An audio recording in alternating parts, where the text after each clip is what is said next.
जब इंसान के अंदर से इंसानियत खत्म हो जाती है, जब पुलिस का खौफ निकल जाता है, जब संसार से मोह नहीं रह जाता, तो बन जाता है क्रिमिनल और जुर्म की दुनिया में अपराध के काले पन्नों पर अपना नया आधार कार्ड बनवा लेता है, जिसका पता अपराधों से गुजरते हुए आखिरकार जेल होती है। जुर्म के अनोखे अफसाने, हैरत अंगेज और खौफनाक वारदात सी खून से सनी तस्वीरें, काले कारनामों की कहानियां जो आपके रोंगटे खड़े कर देंगी। लेकिन हमारा मकसद सनसनी फैलाना नहीं, बल्कि आपको सावधान करना है कि कहीं कातिल आपके आसपास तो नहीं।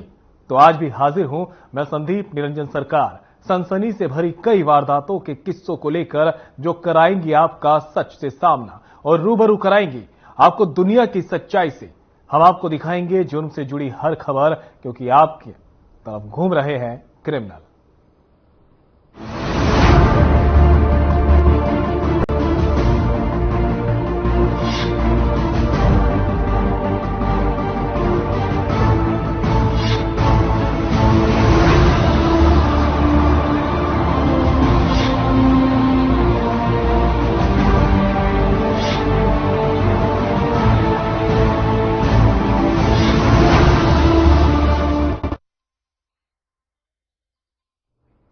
फरीदाबाद के गांव सहराला से दिल दहला देने वाला मामला सामने आया है, जहां जीजा ने अपने ही साले को चाकू से गोदकर मौत के घाट उतार दिया। दरअसल विवाहिता अपने मायके गई हुई थी, जहां उसका पति भी उसे लेने जा पहुंचा और मायके वालों ने विवाहिता को भेजने से इनकार कर दिया। उसके बाद जो हुआ, देखिए हमारी इस रिपोर्ट में।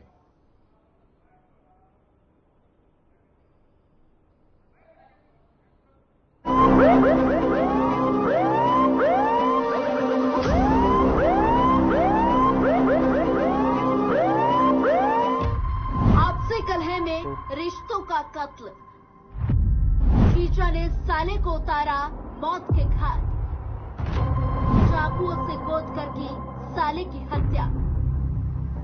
फरीदाबाद के गांव सहराला से दिल दहला देने वाला मामला सामने आया है। बता दें कि घरेलू कलह के चलते जीजा ने अपने ही साले को चाकुओं से गोद दिया, जिस कारण साले की मौत हो गई।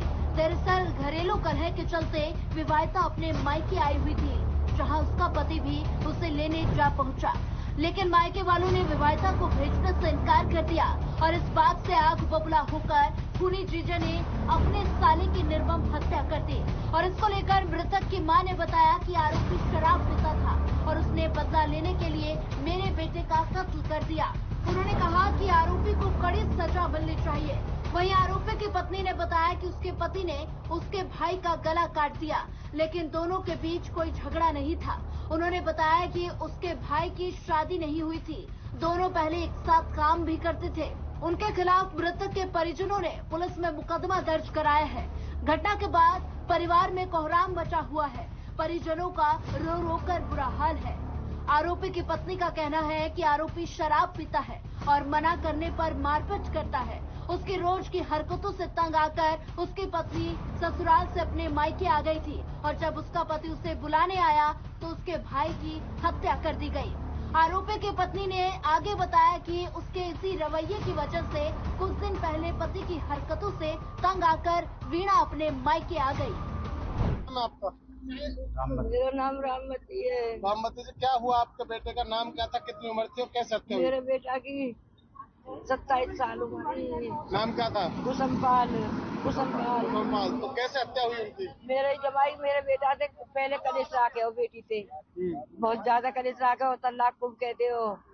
मेरे बेटा ने कहते कि तुम पे नाराज की जा तो मैं राग लगा, मैं खवा दूंगा, बहन मेरी है। तो फिर न्यू कह ये गलत फैमिली समझे हो, सब जिससे बोलती मेरी लड़की, इसने उसका बदला लेके मेरे बेटा का गर्दन काट दिया। तो जो आपका जमाई था, कोई शराब वगैरह पीता था? शराब पीता है जी। उसका भाभी के फैमिली में फंस रहा है, उसका भाई के फंस रहा। पुल पे आए थे, अच्छा, पुल पे खड़ी रही है गाड़ी, मेरा बेटा की नार काट के भग रहा हूँ एकदम। तो अब क्या चाहते हैं? क्या मैं चाहती हूँ जी मेरे बेटा को शांति मिले जाइए, जैसे मेरे बेटा को ऐसा इसको ही हो गया। रीना जो मृतक है वो क्या लगता है आपको? भाई। क्या हुआ उनके साथ, कैसे हत्या हुई उनकी? मेरे पति ने चाकू मारा था। क्यों मार दिया, क्या बात थी? वो मेरा झगड़ा हो गया 2 दिन पहले, उड़ीसा के चला गया था, रात भाई को देखने के लिए आया था। झटक के न धक्के न बहाने से आया, धोखे से उसके भाई भैया छोड़ के गए थे पुल पे। मैं टॉयलेट करने के लिए चली गई, मेरे भाई अंदर चले गया, फिर उसने पीछे से आकर चक्कू गला काट दिया मेरे भाई का। आपके हस्बैंड ने? हाँ। बस इतनी सी बात के ऊपर हाँ। चक्कू मार दिया? इससे पहले कोई झगड़ा हुआ था उन दोनों के बीच में? नहीं नहीं। अच्छा, तो फिलहाल क्या चाहते हैं आप लोग? इंसाफ। इंसाफ चाहते हैं, कार्रवाई होनी चाहिए। कार्रवाई होनी चाहिए, मेरे भाई को इंसाफ मिलना चाहिए। अच्छा, भाई शादीशुदा था? नहीं। कितनी उम्र थी भाई की? 20 के ऊपर। शादी नहीं हुई थी उनकी? भाभी के बच्चे ने मेरे दोनों भाई पार थे। अच्छा। हाँ, 10 साल हो गए। क्या काम करता था ये? पैप बनाते थे। तो एक साथ काम करते थे आपके हस्बैंड और आपका जो भाई था? हाँ, करते थे एक साथ ही। पुलिस के मुताबिक आरोपी जगदीश मूल रूप से मथुरा के पास का रहने वाला है और शराब और नशे का आदी था, जिसके चलते पति पत्नी में आए दिन कलेश होते रहते थे।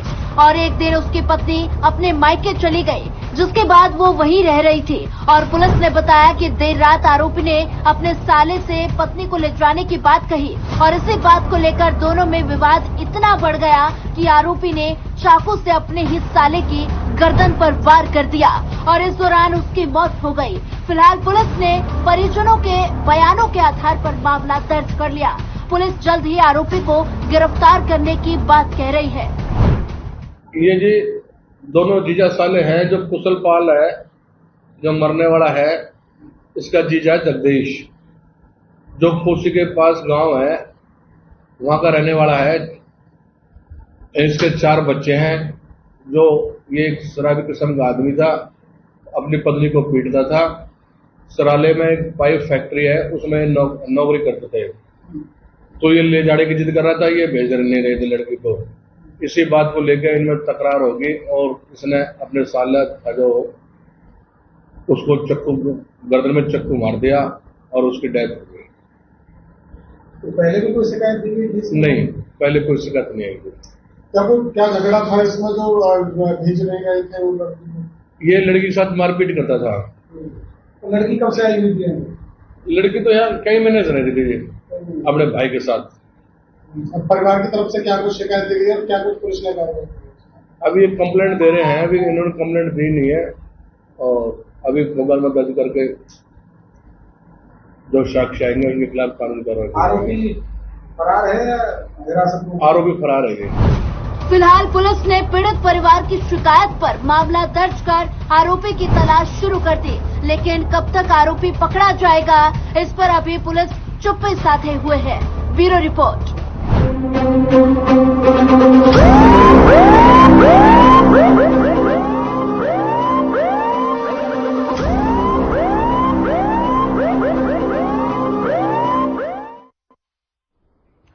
फरीदाबाद से एक ऐसा मामला सामने आया है जहां हमलावरों ने जान से मारने के इरादे से एक महिला और उसके बेटे पर जानलेवा हमला कर दिया। बता दें कि महिला पर यह हमला चाकू और ईंट से किया गया। इसके बाद क्या हुआ, देखिए हमारी इस रिपोर्ट में।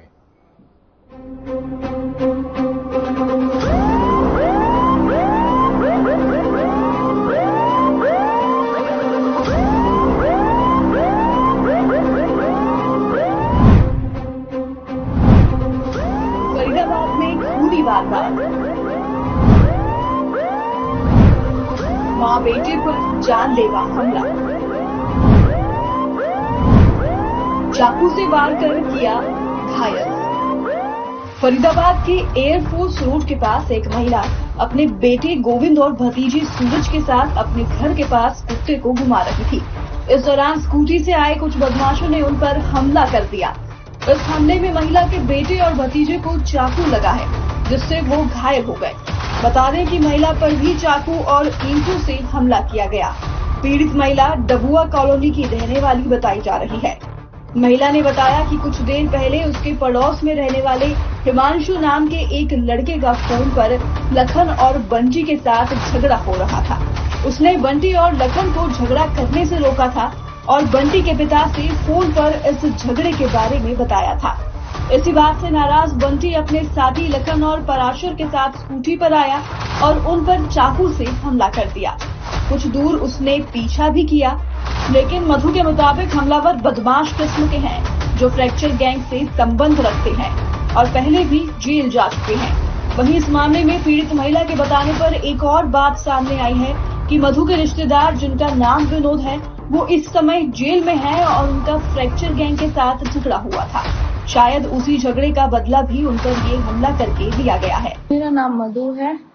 मुझे नहीं पता मेरे को कि ये मेरे पे चाकू का हमला करके गए थे और एक गली का लड़का, उससे उनकी बातचीत हो रही थी। मैंने दोनों को समझा दिया था। पीछे से एक मेरी गली का लड़का है, ढूंढा ढूंढा, उन्होंने उससे बताया कि ये जा रही है मधु, ये जा रही है। बस इतनी बात हुई थी। मेरे तो कोई ऐसा था ही नहीं दिमाग में कि मेरे साथ ऐसी कोई वारदात होगी। किस पे हमला हुआ? मेरे पे हुआ, मेरे बेटे पे हुआ, मेरे भतीजे सूरज पे हुआ। एक लखन नाम का लड़का है, उसने कई उसने वारदातें करी है। नाबालिग के तौर पे कुछ आगे कार्रवाई नहीं होती उसके साथ और मैं ही फैसला करवा के लेके आई थी उसको 2 बार। बंटी है, बंटी पे 2-3 केस चल रहे हैं। बंटी उस नंदू पे, और क्या नाम है, बंटी का बड़ा भाई, छोटा भाई है, मोनू बोलते हैं उसको। उसके मामा है और नाना है और मामा के साथ दूसरा मामा, 2-4 लोग और थे। इन्होंने सबने और मेरे पे हमला किया है। ये गैंगवारी का नाम लेके चलते हैं। ये गैंगवारी का नाम लेके चलते हैं कि हम विकी भाई के वो हैं, फ्रैक्चर गैंग के हैं और हम ना बस मतलब हड्डियां तोड़ते हैं। और वही काम मेरे को रात को मेरा पैर तोड़ दिया उन्होंने।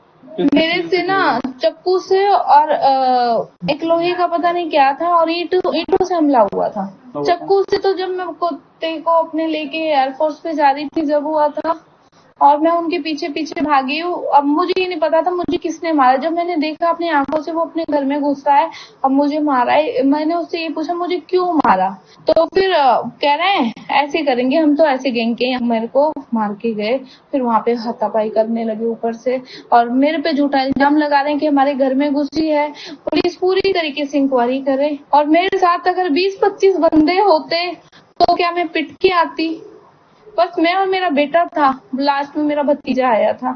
जब उसे पता चला बुआ को खूनम खुनाम कर दिया जब, और फिर उसके ऊपर भी बहुत बड़ा ईंट 2 बार मारा भतीजे के ऊपर। 112 के ड्राइवर पे हमला किया गया। हाँ जी, वो पुलिस वाले बगल वालों के घर में घुस गए थे। फिर अभी कोई कार्रवाई का नहीं पता चला है और मेडिकल वगैरह पुलिस वालों ने कटवा दिया था, वहाँ कंप्लेन ले ली थी। अभी कोई कॉल नहीं आया, कुछ भी नहीं आया और वो लोग झूठे लाशन लगा रहे हैं। झूठी कंप्लेंट दी है ना उन्होंने कि हमें मारा है, इसकी अच्छी तरह इंक्वायरी हो। बस फिलहाल मधु और उनके बेटे और भतीजे को चोटें आई हैं, जिसके बाद घायलों को अस्पताल में भर्ती कराया गया और वारदात की सूचना पुलिस को दी गई है, जिसके बाद पुलिस ने मामला दर्ज कर लिया है और आसपास लगे सीसीटीवी कैमरों की जांच की जाएगी और जो भी दोषी पाया जाएगा उसके खिलाफ उचित कानूनी कार्रवाई की जाने की आश्वासना पुलिस ने दी है।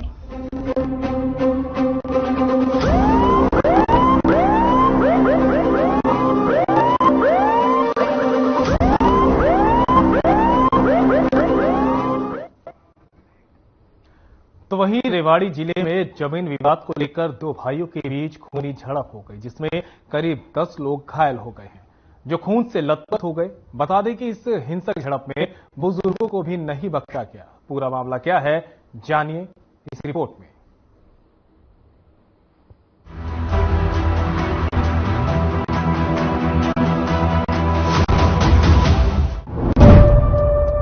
जमीनी विवाद में हिंसक झड़प, हथियारों से हमला, 10 घायल, बुजुर्गों को भी नहीं बख्शा गया।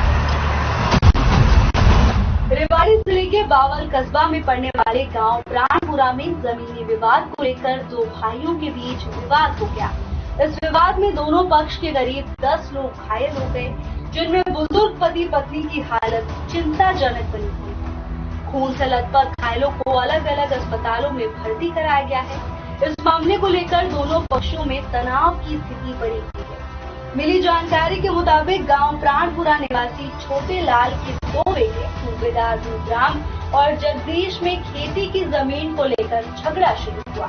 दोनों पक्षों में जमीन का 40 साल पहले बंटवारा भी हो गया था, लेकिन इसी जमीन को लेकर फिर से विवाद हो गया और देखते ही देखते दोनों पक्षों की तरफ से जमकर लाठी डंडे और कुल्हाड़ी चली। इस झगड़े में कई लोग घायल हो गए हैं, वहीं कई लोगों पर तेज धार हथियार से हमला किया गया। करीब आधे घंटे तक जमकर ये विवाद चला। सूचना मिलने पर बावल थाना प्रभारी लाजपत दलबल के साथ मौके पर पहुंचे और सभी 10 घायलों को अस्पताल में भर्ती कराया। घायलों में जगदीश और उनकी पत्नी ब्रह्मा देवी की हालत गंभीर बनी हुई है। इसके साथ ही उनके 2 बेटे नवल और विक्रम भी घायल हुए। तो वहीं दूसरे पक्ष के रूपराम, उनके बेटे कप्तान, सुंदर, लक्ष्मण, सुरेंद्र और नरेंद्र भी गंभीर रूप से घायल हैं। फिलहाल सभी घायलों को अलग अलग अस्पताल में भर्ती कराया गया है और सभी का इलाज चल रहा है। मेरा नाम नवल सिंह है, गांव प्राणपुरा, पिताजी का नाम जगदीश।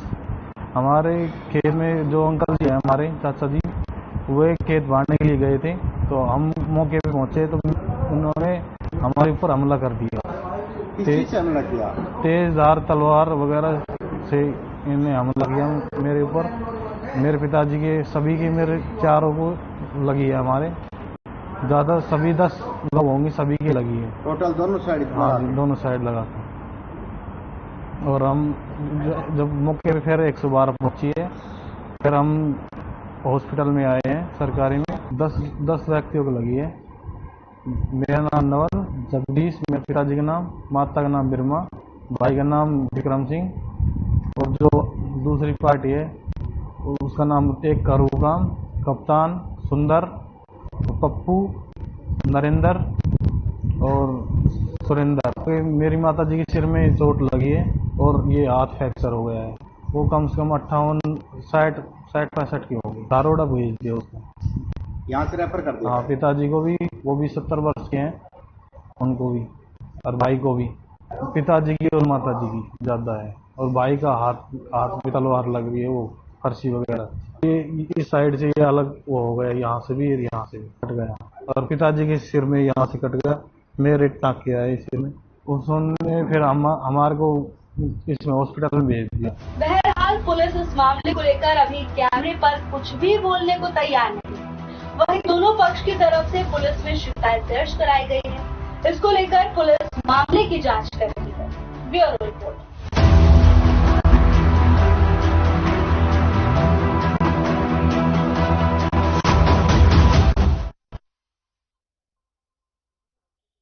बयाना के पास एक कैंटर चालक से लूट का मामला सामने आया है। बता दें कि अज्ञात बदमाशों ने एक कैंटर चालक से करीब 3 लाख रुपए की लूट की, जिसके बाद से क्षेत्र में दहशत का माहौल बना हुआ है। वहीं इस मामले में पुलिस की कार्रवाई जारी है। जानने के लिए देखिए हमारी ये रिपोर्ट।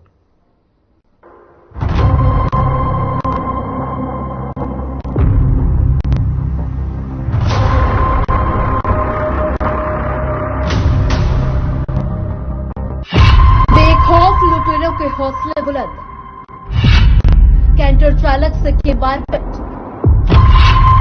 मारपीट कर लूटे 3 लाख रुपए।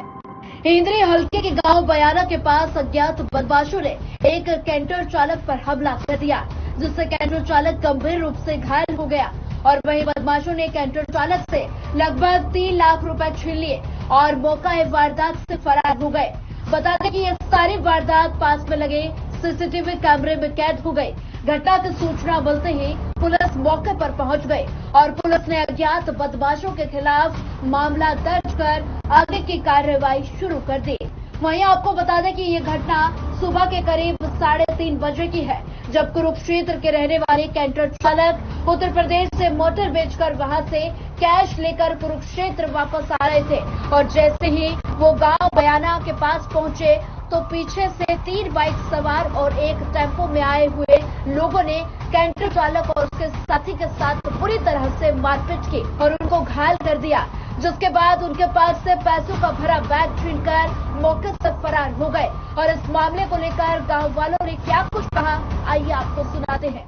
क्या घटना थी आज की? जैसे मस्जिद आया, मस्जिद आने का यहाँ मरी खराब है, उसके पास रोका लाइट में, तो वो उतर का छोकरा पेशाब करने चले गया ड्राइवर साइड में। तो पेशाब करके जैसे वो अंदर आ भी गया तो इसके दौरान एक लिकड़ा छोटा थी इंद्री की तरफ गया और उसी के पीछे एक बाइक थी जिसमें 2 बंदे थे सवार थे।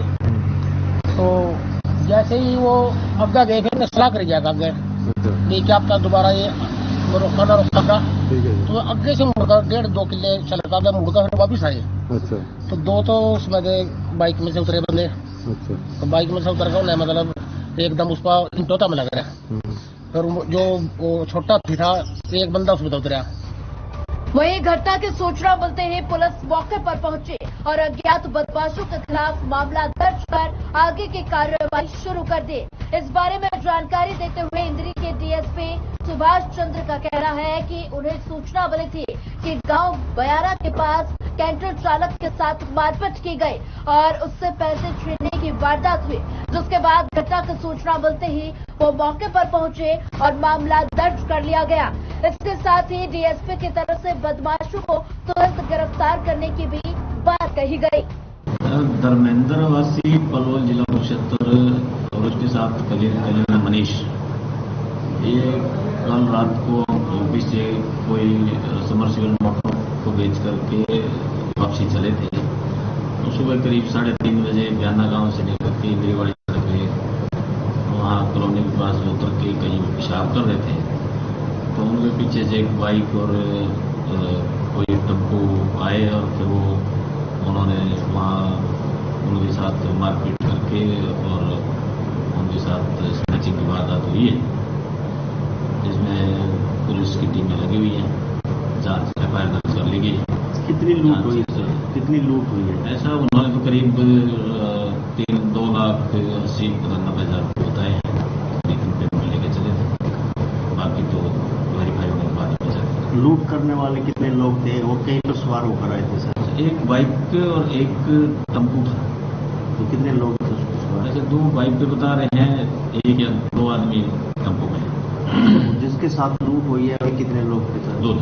तो कोई घायल वगैरह भी है? हाँ, उनको जैसे ईंटें मारी है कैंटर के शीशों पे, तो ईंटें उनको लगी, चोट आई है।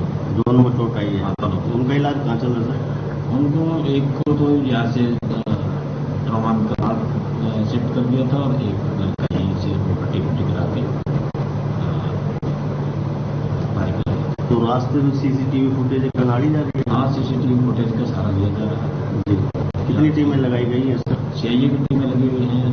बहरहाल इस तरह की घटना पुलिस प्रशासन की नाकामी को दर्शाती है, क्योंकि लुटेरों ने जैसे बेखौफ होकर इस पूरी घटना को अंजाम दिया है, इस बात से तो सवाल खड़े होंगे ही। वहीं इस घटना से ये तो साफ हो गया कि बदमाशों के अंदर से अब पुलिस का खौफ खत्म हो गया। फिलहाल पुलिस ने मामला दर्ज कर लिया है, लेकिन आरोपियों को कब तक गिरफ्तार कर पाती है ये तो देखने का विषय होगा। Bureau report.